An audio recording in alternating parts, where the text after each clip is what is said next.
remember seeing Jeremy Renner as Clint Barton for the first time, and I just was like, I fangirled so hard, but like discreetly. Okay, I kept my cool as best I could. But I was like, this is real. This is happening. There's Clint Barton. This is so wild. And they handed me the bow and arrow. I got like a pizza dog, and I got the backpack and the coat and all the things, and I'm just like, this is it. And then we did this crazy car chasing. I'm totally going on a rant here, but I gotta share that. We did this car chase. Steve, you've seen it. You know what I'm talking about, right? Yeah. Jeremy and I turned into, I will speak for myself, but if you were here, I believe he would agree with me. Like a 10-year-old kid, you would have thought we were at Disneyland. We were like taping our phones to the front of this car just to like record it for ourselves from every angle. We had both of them. I'll have to share it with y'all one day, but it was so much fun. And again, I had this moment where after we finished shooting, I was like, this is the coolest job in the world. And I feel like it's surreal. This is like, I mean, it's just so surreal and so exciting. Again, here I'm doing it with Clint Barton and the best Jeremy Renner of all people. And that was really cool. And I forgot your question and I went on that rant. But it's all good. It's all good. So my last question before we get to fan questions, because that's really the important part. I gotta know, at 13, 14, on an 8th audition, when you got the role as Manny Rose, could you have ever imagined that you'd be sitting here right now today? Absolutely not. No way. No. I don't think about, it's not often that I sit back and reflect on what I've accomplished in a rather short period of time.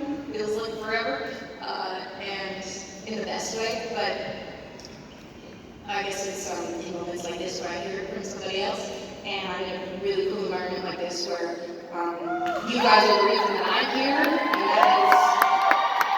that's crazy that you have folks touching on me. I saw that. Did I see that? You showed me? Yeah, I saw that. I got a picture of it on my phone. I knew that. Okay. Anyway, it's moments like this that I get to reflect and appreciate. I guess what I've done and everybody in my life that's played such a huge part in getting me to this stage right here, right now.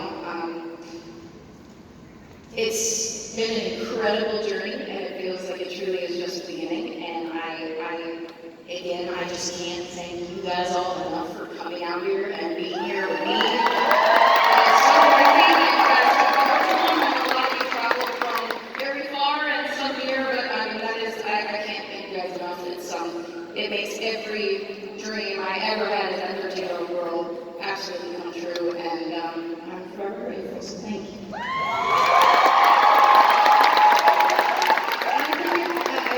I'd love to hear that story. I think more people need to hear that story because the level of tenacity and the idea that you didn't just walk in, you worked for it is a big deal for a lot of folks who are like, how did she do it? All right, so fan questions.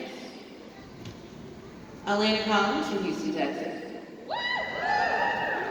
Did you know in advance that Across the Spider-Verse would focus heavily on Gwen's personal life, and how did you feel once you found out? I didn't know too much in advance. We never received a script for that, so we are kind of learning what's happening as we're going.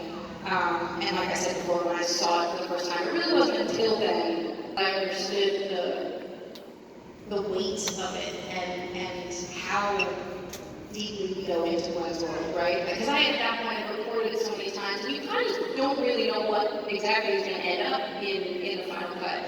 So I was completely honored and so just excited about it. As a fan of the character and of these filmmakers and this film, I was excited, and obviously as the lucky one that gets to play her, I was especially excited to see that we got to go a little bit more into the world. Because Gwen means so much to so many folks. So Nahara Martin from Buenos Aires, Argentina. We know you took archery lessons to play Kate in the past. Do you still keep on practicing? Do you feel more skilled now? Now that you have practical skills, with your 2 degree. And how is it going for you? So I I swore when we finished Hawkeye that archery would be something that I'd stick with. And while I have done it a good amount since we wrapped the show, I haven't done it nearly as much as I sort of hoped that I would have time for.